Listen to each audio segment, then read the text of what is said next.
Hello, friends and beautiful people. So today is Sunday. Welcome. I'm going to talk to you about your heat lamp or your oil lamps some more. We're going to show some of the different maintenance things that we do here.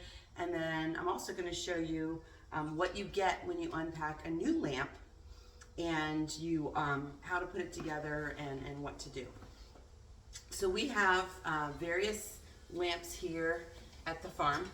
This is one that is an old Dietz oil lamp that the kids and I used to take when we were camping.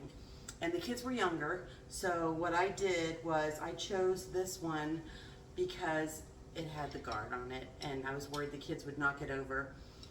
This, I will tell you, is not the best quality. But I will show you how to use it. That is how there's a little thing on the side where you can lift it up and put it down. And as you can see, I have to finagle it when I put it back down. So to get to the bulb part or the glass part of it, you actually lift this straight up. And then at that point you can lift this up, you can take your wick out and take a look at it. This one is actually in pretty good shape, and then you fill it right here. So when I am having lamp day, where I'm washing all of my globes and I'm filling all of my lamps, I lay out an old towel because you don't want to mix the oil or anything that you're doing with your lamps in with your foodstuffs or anything else for that matter. And as you can see, when I was unboxing the new lamp, my scissors are pretty sharp, and so I'm bleeding now. So this one does need a little bit of oil, and this one has a really cool iron hanger, and it goes onto the wall and it holds the lamp out like this far out from the wall. So what I do is I keep it pushed against the wall, but it is upstairs in the hallway where the grands can't go and can't reach it. So the type of oil that I prefer to use is this, and it's called Clean Heat. So what you're getting with this is not only the light and no smell, but you are also getting heat with it, and I believe that you would get heat with any oil that you would use. So this funnel is only used for my lamps, and basically I'm just gonna make sure this little guy's filled up, because you know what the parable about the virgins and their lamps. So that is that little fella. He's pretty easy to take care of, and I already had washed his globe last week because it was driving me crazy. There was a little bit of dust on it. And right now, because you're there and I'm here, I'm struggling to get his little cap on him. So that's him. And basically what I'll do is I will do the same thing through the whole process for all the lamps. Now this is one that has the mantle, and the mantle is the white thing that actually puts off the light for the lamp. If you touch these when they're hot, they will just fall into a million pieces. And his little screw is right here, and he does need a little bit of oil. I haven't used this one as much here lately.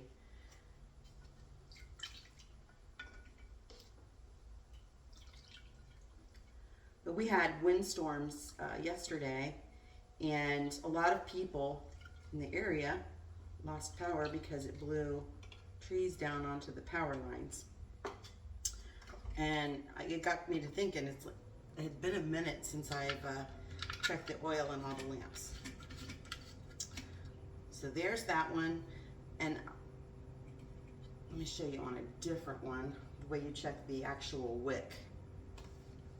So this is one that I keep out in my quilt shop, and that wick is trimmed pretty good, and it's got some oil in it. one of the key things you want to do is make sure that your wick has been in the oil. I like to do hours, like at least 4 hours. You don't want this wick to get dry.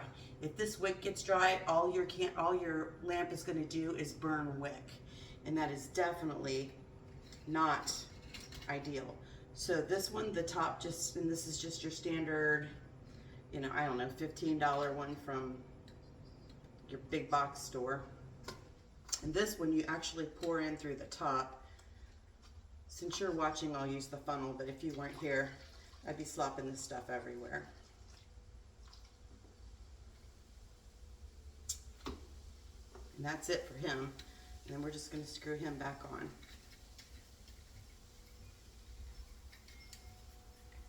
So what I'm going to do is see how his wick is trimmed the same shape he is.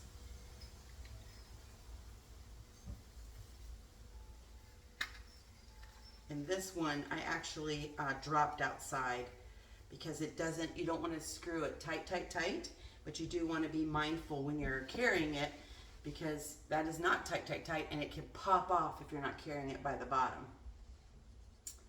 All right, so here's one I really wanted to show you. This guy has wick issues. Let me show you what I mean. See how short his wick is? So I need to either make a conscious effort to keep that lamp completely filled so that the wick is in the oil, or I need to switch out the wick. And something else with this one has a very thin wick in a wider, I don't know that you'll be able to see it if I hold it up to the camera. Let me see if I can, I'll try to show you, but I don't know that it's going to work. If you can see in there, see how the wick is about, I don't know, 1/4 inch to a 1/2 inch smaller than what the actual opening is. That means I could have gone with a wider wick, and it also means that I could have gotten more light out of this when I was using it if I had used the right one. So I usually would just keep this full and try to use more of the wick because I'm a miser that way. But I do want to show you how to change and start wicks in them. So I buy wicking by the roll. And you can buy it, if you go someplace like Layman's, you can buy it by the foot or however long you want to get it. This is not the right pair of scissors. That's not good.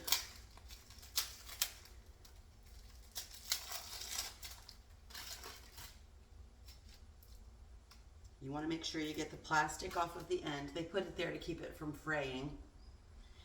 And then a quick measure.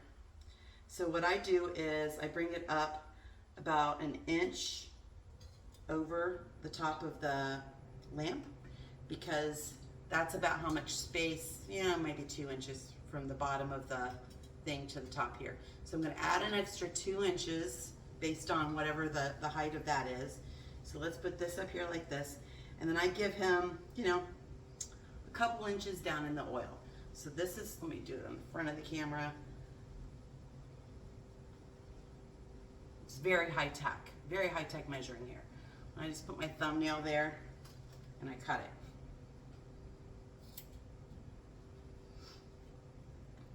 So then I'm going to roll the old wick out. See, it was this long, is all the longer it was. And I'm literally just going to stick this in that hole I showed you.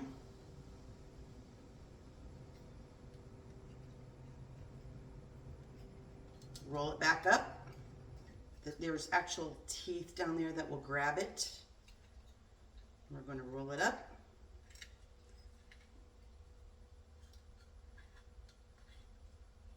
And this one's a wider wick than it was before. Oh, you probably can't see that either. But now I'm going to get more light out of this lamp than I did in the past. Now I'm going to stick this down into the oil, screw the lid on. And we can't use this one. I'm just not going to use it today. If I needed to use it, I would try to wait till at least tomorrow so that it has time to get that wick nice and wet and saturated. So this one here is the one that is the antique that was my husband's mother's. And what I want to show you with this one is how to change, well, I won't have to show you that because I'll put together the new one. Basically, I'm going to go through all of my lamps, and I'm going to fill them all up, check the wicks, and check the mantles on the ones that have mantles. Remember, the ones that have mantles are going to burn even brighter than the ones that just have wicks. And those are going to burn even brighter than a candle. So remember, if you haven't watched that video I did about oil lamps versus candles, I think it's called Preparing for Dark Winter, Oil Lamps versus Candles. Watch that one and you can see why we choose to use oil lamps. All right, so I bought a new lamp. And now we're going to unbox it, and I'm going to show you how to put one together when you get a new lamp. And I got this in the hopes that we get that Amish farm. So I also have a little basket of fun here. I keep spare mantles. I keep spare round wick. This is for the ones that use the mantles. They use a certain kind of wick, and this is what it looks like. It's got two big ones that go down in it, and then it's got the round one for the top. So, and I need to get a couple more of these to keep on hand because I don't like not having spares. But I keep, and you're not going to use mantles that often. It's not like you're changing them every month or every 2 months. They'll last for a long time if you treat them okay. This, the one I was getting ready to change, has been abused. It has not been treated okay. You know, there's a learning curve on actually being able to use those mantle lamps. So we could actually change that out. We went to Lehman's, I don't know, I want to say about a month ago, and I bought another lamp. And we'll use it even if we don't end up at the Amish farm. This will still be used. And I was going to wait to open it until we got to the Amish farm because it was in such great packaging. And then it's winter. The weather's about to get bad, and there's no sense in having something like this and just leaving it in a box. And you want to be comfortable in how you use your lamps before you have to use your lamps, because then it's too late. So this is what you get. You get this is the glass bottom, and then you get the Hurricane for the top. And if you buy the name brand, rather than picking one up at a dollar store or something, it's proven to be and guaranteed to be shatterproof and heatproof. And that's something that's important, especially if you've got kiddos or pets in the house. And then it comes with the mantle, and then it comes with the burner.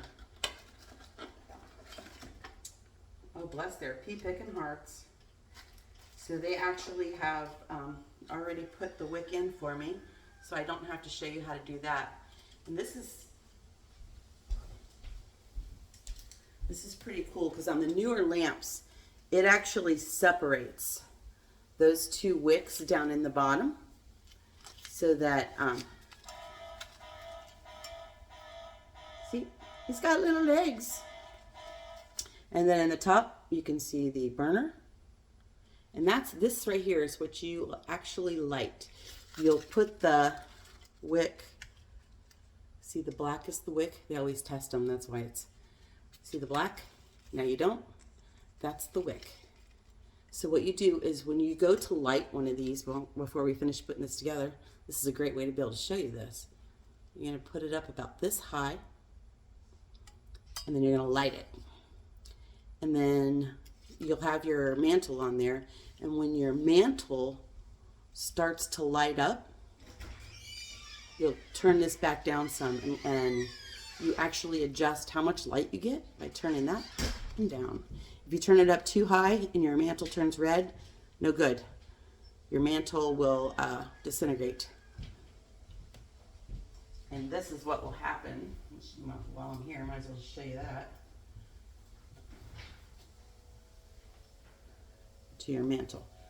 See how we have, I don't know if you can see it, right here.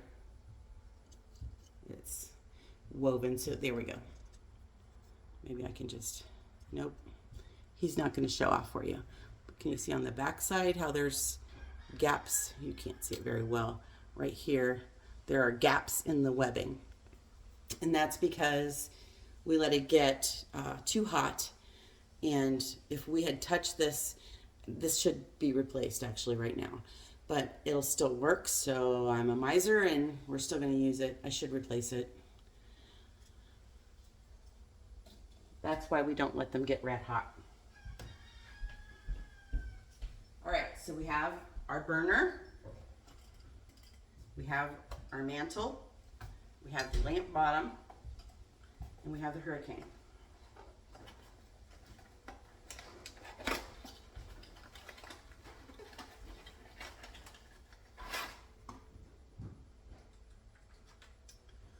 There's our new blue mantle.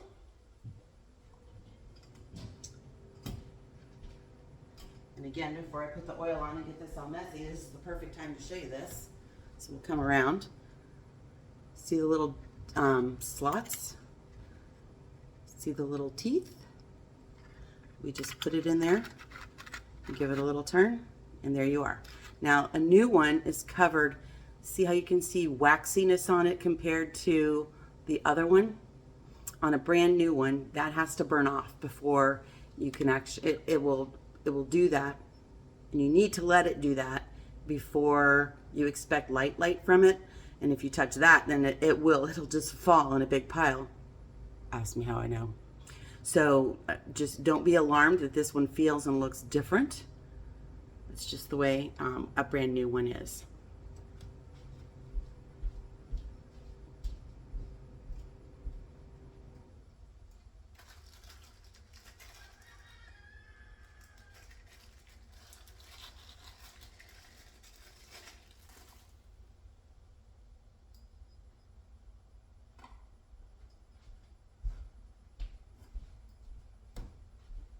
And then this is something else they give you.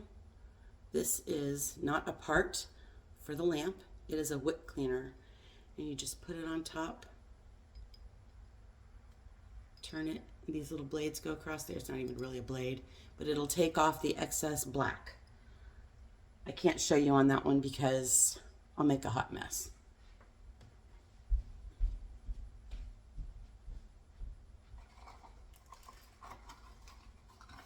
And most of your good things will have that with it.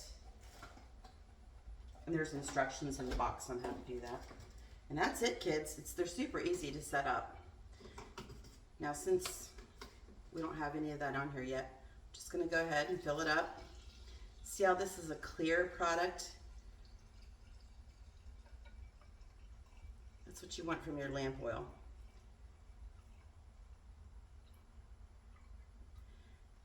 Remember, you don't want to fill it completely full. I've got it to the bottom of this ridge here because you're going to drop these guys down in there and they're just going to be buoyant at first. They haven't had time to soak up the love. And that's pretty well it. We're going to screw this on.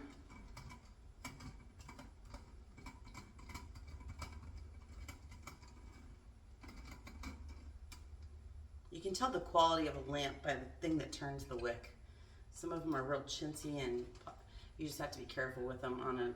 Like on my less expensive ones, they're just they're one step up from a pop can.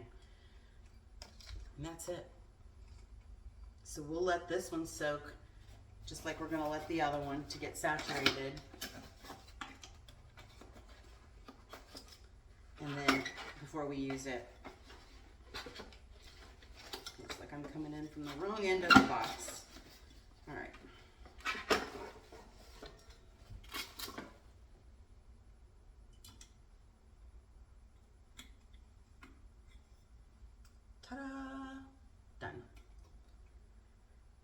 that's it. I know it was long but quick. If you need any help, send or message me in the comments, and I am happy to help you. But remember, get those lamps full, get them checked, trim your wicks, make sure that they're whatever the shape is of your top here. You want them like this. You want your wick to do the same thing. You don't want your wick to be straight. When your wick is straight, the difference between this and this, I can't really show you that well. See how there's a big, let's see, try it. See this? Okay. So the difference between this and this, and this and this, you'll get more oxygen in there and you won't get a good burn. Again, we've got all of our mantles to put back on. We washed all of those today. We want to keep our mantles clean. We want to keep our wicks trimmed. We want to keep our lamps full. Message me if you have any questions. Until next time, be blessed and be a blessing.